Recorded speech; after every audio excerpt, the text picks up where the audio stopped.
মেয়ের স্বীকৃতির জন্য উঠা পড়ে মাঠে নামবে, বুঝছো? রাজিনের পরে সাংঘাতিক রকমের চাপ তৈরি করবে। এখন তো পিকন আসতেছে ঘন ঘন, 2 দিন পর ওই মির্জা কামাল মাস্তান বাহিনী নিয়ে ঢুকবো আমাকে বাড়িতে। রাজিন তোর বোনের সাথে মিথ্যে কথা বলে জাস্ট ইউজ করেছে। কই, তাকে তো কিছু করতে পারলি না, বরং এখন আমাদের হাতে পায়ে ধরছিস। তাহলে আমাদের গোষ্ঠীর উদ্ধার করবি কিভাবে? যত সব মুখেই ফটো ফটো। শিরূপা, তুই আজকে আমার দুর্বলতা নিয়ে মজা করছিস। এভাবে আর কত মজা করবি বল? শবনম ফোন করেই রাঙাকে ফোনটা দিয়েছিল। আরে তো মানে ঝামেলার মধ্যে ছিলাম, খেয়ালই করিনি নাম্বারটা। রাঙা আবার শবনমকে ধরেছে। তাই তো দেখলাম। প্লিজ তুমি আমার উপর রাগ করো না। তুমি রাগ করলে আমার খুব খারাপ লাগে। আবার তো রাঙা ফোন করলে ফোনটা ঠিকই ধরবে।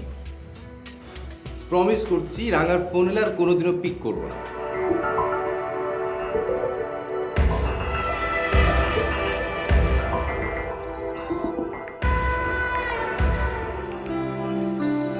প্রমিস। আচ্ছা, দেখা যাবে। দেখো, রাঙা ফোন করেছে। Hello hello. রাজিন, খুব ভালো আছো তাই না?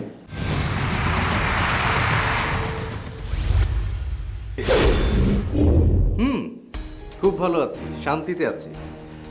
ইনফ্যাক্ট এখন প্রতিদিন আরামে একটু ঘুমাতেও পারি। প্রতিহিংসার আগুন কিছুটা হলেও কমেছে। তোমার কমেছে, কিন্তু প্রতিহিংসার আগুন আমার বেড়েছে। ঘুমাও, মন ভরে শান্তিতে ঘুমিয়ে নাও। কেন? তুমি কি আমার আরামের ঘুম নষ্ট করে দিবে? হ্যাঁ, আমার বোনকে বিয়ে না করলে তোমার জীবন আমি নরক বানিয়ে ছাড়বো। এমন জ্বলা জ্বলতে থাকবে, ঘুমানো তো দূরের কথা, শুতেও পারবে না।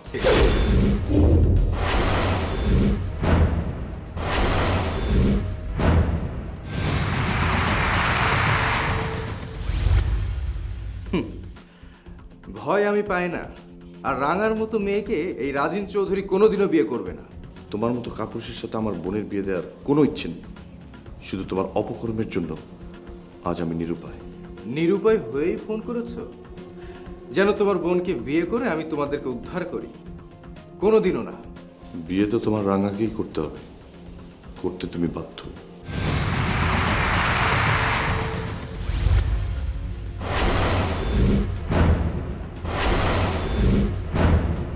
লিসেন, আমার আর নুপুরের বিয়ে কদিন বাদে। তাহলে কিভাবে বাধ্য আমি? এখনো তো বিয়ে হয়নি, সানাই বাজিনি। তুমি রাঙাকে কি বলেছো? তোমার বোন আমাকে ফোন করেছে কোন সাহসে? আর ওর যা প্রাপ্য ছিল তাইও শুনেছে। ও কোনো কিছু শোনার প্রাপ্য না। তোমার জন্যই আজকে আমার বোনের এই অবস্থা। ওর যদি কিছু হয়ে যায়, আমি তোমাকে ছাড়বো না। তোমার বোন কি আত্মহত্যা করতে চায়? উফ, কেন করছে না? তাহলে আপদটা বিদায় হতো। রাজিন, তোর জিপ টেনে ছিঁড়ে ফেলতে ইচ্ছে করছে আমার। যদি তোর ভালো চাস, কখনো আমার সামনে পড়িস না। আর মনে রাখিস, তোর সাথে রাঙার বিয়ে না হওয়া পর্যন্ত আমি রাঙাকে আত্মহত্যা করতে দিচ্ছি না।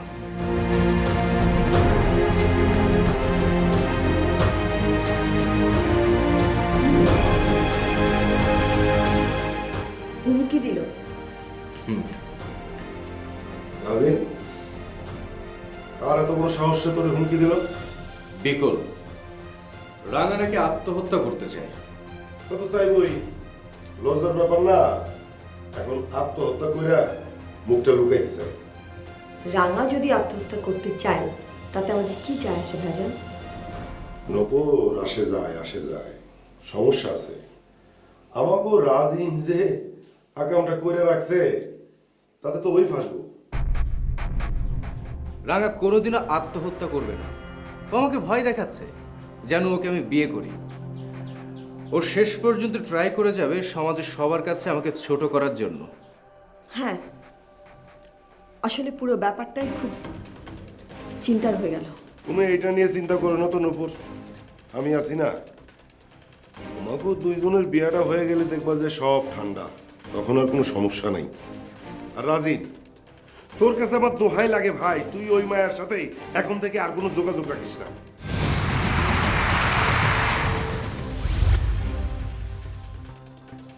আমি ওই মেয়ের সাথে কোথায় যোগাযোগ রাখলাম? কোথায় যোগাযোগ রাখলাম?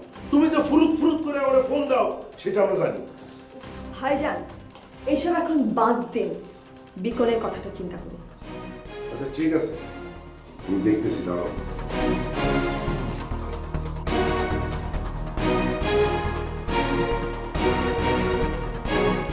তুমি কোনো চিন্তা করো না, সব ঠিক হয়ে যাবে।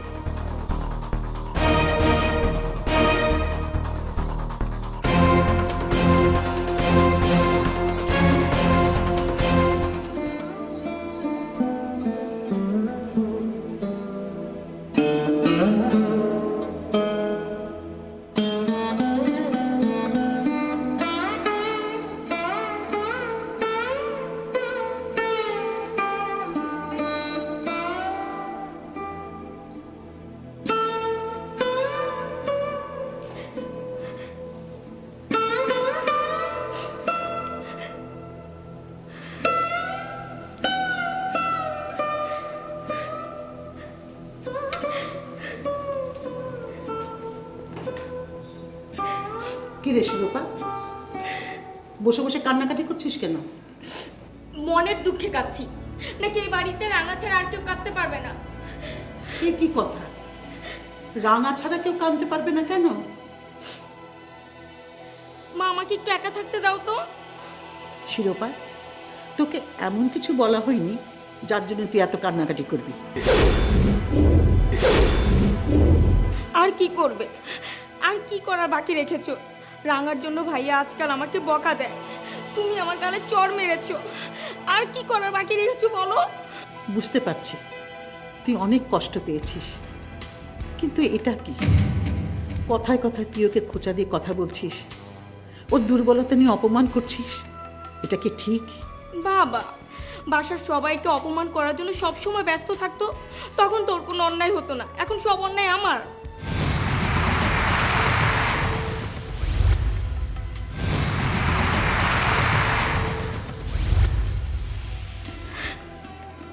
শোন মা, একটা মেয়ের জীবনের সবচেয়ে বড় পূর্ণতা হলো মা হওয়া, আর সবচেয়ে ব্যর্থতা হলো সে সন্তানের বাবা না থাকা, সন্তানকে অস্বীকার করা। এই সময়টা রাঙা পার করছে, এইটাই ওর দুর্বলতা। ওর দুর্বলতায় আমি কি করলাম? ওর দুর্বল জায়গায় তুই বারবার আঘাত করছিস, ওর দুর্বল জায়গায় তুই অপমান করছিস।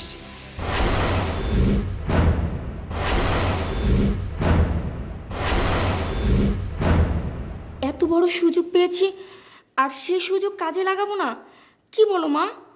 না, মানুষের দুর্বলতা নিয়ে আনন্দ করা কোনো মানুষের কাজ না, অমানুষের কাজ। আমার সন্তান নিশ্চয়ই অমানুষ না। রাঙা একটা অমানুষ, আর ওর সাথে অমানুষের মতোই ব্যবহার করতে হবে। শিরোপা, তুই কিন্তু আমার সহ্যের সীমা ছাড়িয়ে যাচ্ছিস, আমি তোকে নিষেধ করছি। ব্যাস, আর কোনো কথা না। জানি আমি তোমার কথা না শুনে তোমার সাথে অনেক বেয়াদবি করছি, কিন্তু রাঙার সাথে তোমাদের এই ভালো ব্যবহার আমি মানতে পারছি না। আমি ওকে ক্ষমা করবো না, কোনোদিনও না। কি করবি তুই? আমি ওর শেষ দেখেই ছাড়বো, ওর দুর্বলতার সুযোগ আমি নিয়েই যাব।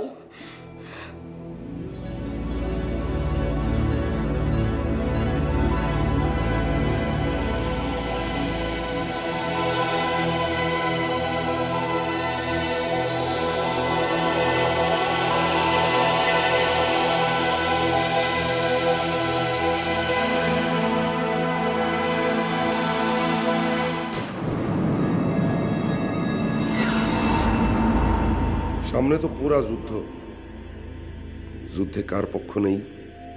না, কারো পক্ষই না। আমি তো স্বতন্ত্র পার্টি, স্বতন্ত্র পার্টি হইয়া প্যাচের খেলা খেলব, একাই রাজা। দুই দিকেই তখন আমি মজা লুটবো, মজা লুটবো আর টাকা কামাবো। এই যুদ্ধে আমার তো কোনো লাভ নাই, আমি শুধু ফায়দা লুটবো।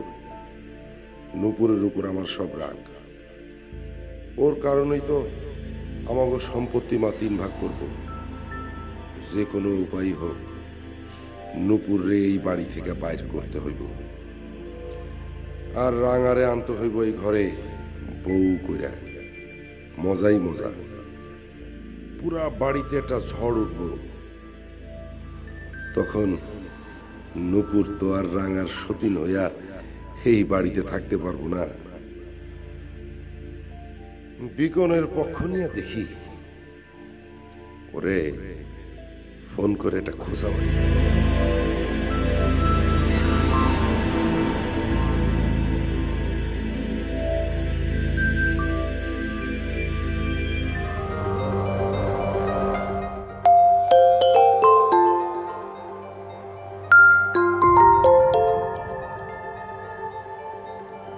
হ্যালো, বিকন, আমি হাসিল। কেন বারবার ফোন করেন? পারলে রাঙার জন্য কিছু করেন। পারলে তো করতাম রে ভাই, কিন্তু আমার তো কোনো উপায় নাই। তবে মনের দিক থেকে তুমি বিশ্বাস করো, আমি কিন্তু তোমার পক্ষে। ভালো। এই বিকন শোনো, তোমার একখান কথা কই। ভাইরে, তুমি কিন্তু সাবধানে থাকবা। কেন? রাজিন পিস্তল নিয়ে ঘুরতাছে। তুমি কি বুঝতেছো যে কেন পিস্তল নিয়ে ঘুরতাছে? কেন? তোমারে অথবা তোমার বোন রাঙারে সে খুন করবে, সেই প্ল্যান করতেছে। কি? রাঙাকে খুন করবে? দুইজনের মধ্যে যারে চান্স পাইব তারই খুন করব।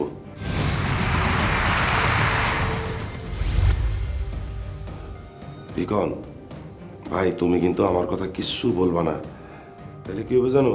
রাজিন কিন্তু আমারই খুন করবো, বুঝছো? এখন কার সাথে কথা বলছিলে? এটা আবার কেমন কথা যে কার সাথে কথা বলতেছিলাম? কার সাথে কথা বলতেছি সেটা কি তোরে আমার বলা লাগবে নাকি?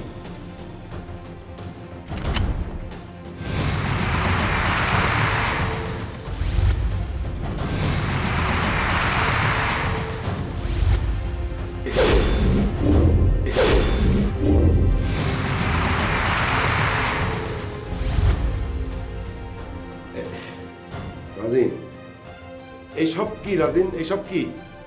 আমি জানি আমাদের বিয়েটা হোক, তুমি সেটা পছন্দ করো না। এই জন্য একটার পর একটা প্ল্যান সাজিয়েছো। সত্যি করে বলো, কি প্ল্যান সাজিয়েছো? আমি স্বীকার করতেছি যে আমি তবু বিয়েটা হোক একসময় আমি চাই নাই। সেটা হলো সম্পত্তির জন্য। তা নাহলে তুই নুপুরের বিয়ে করার, ঝুমুরের বিয়ে করতে আমার কি এটা না মাতো ভাই? সম্পত্তির কারণে তুমি চাচ্ছ না? আরে না না, আমি তো এখন অবশ্যই চাই যে তুই আর নুপুর বিয়ে করবি। ভাইরে, এখনকার বিষয় তো ভিন্ন।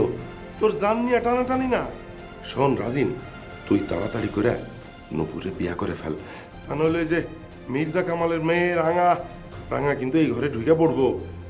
ওই ওই খুনি মির্জা কামালের মেয়ে তোর বউ হবে, এটা আমি কোনো দিনও চাই না, কোনো দিনও চাই না।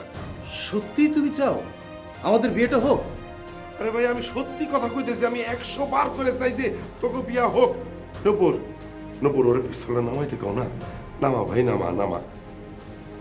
পিস্তলটা নামাও। ভাইজান ঠিকই বলেছে। মির্জা কামাল এই পরিবারের দুটো প্রাণকে হত্যা করেছে। আমরা কেউ ভালো পরিস্থিতির মধ্যে নেই, আর সেই কারণেই এই সংঘাত তো তোমার একার নয়, এই পরিবারের সবার। আমি ওই পরিবারের সাথে আমার স্বার্থের সংঘাতে জড়াইনি। সবার জন্য জড়িয়েছি, রক্তের জন্য জড়িয়েছি। রাঙা আমার শুধু হাতিয়ার। দেখ ভাই, তুই আমগো পরিবারের জন্য যেটা করছস এটার তো কোনো তুলনা হয় না। আমি তোর ভাই, তোর সাথে আছি, এটা মাথায় রাখবি। রাজি, আমার মনে হয় ভাইজান ঠিকই বলছে, তুমিই ভুল করছো। তুমি এইটা ওর একটু ভালো করে বোঝাও, ভালো করে বোঝাও।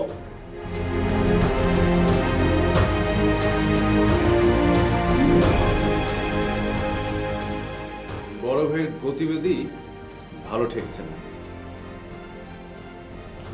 বাদ দাও।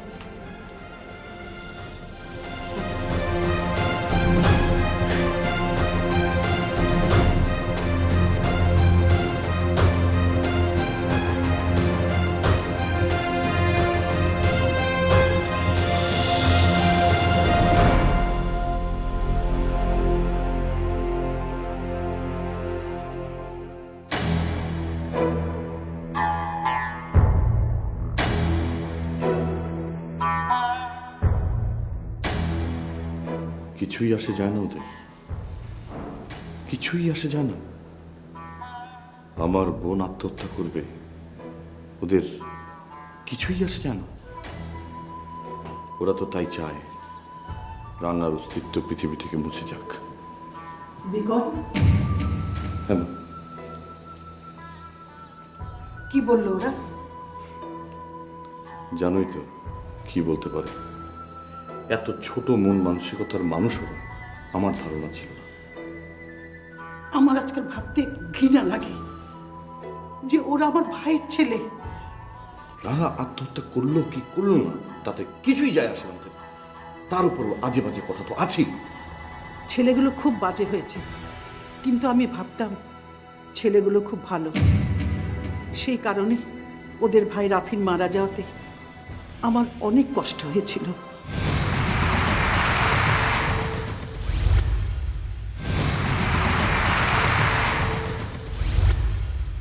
সেই প্রতিশোধ নিতেই তো রাঙার জীবনটা নষ্ট করেছে ও। মা, একটা কাজ করলে কেমন হয়? রাজিনের বিরুদ্ধে একটা কেস করে দিই।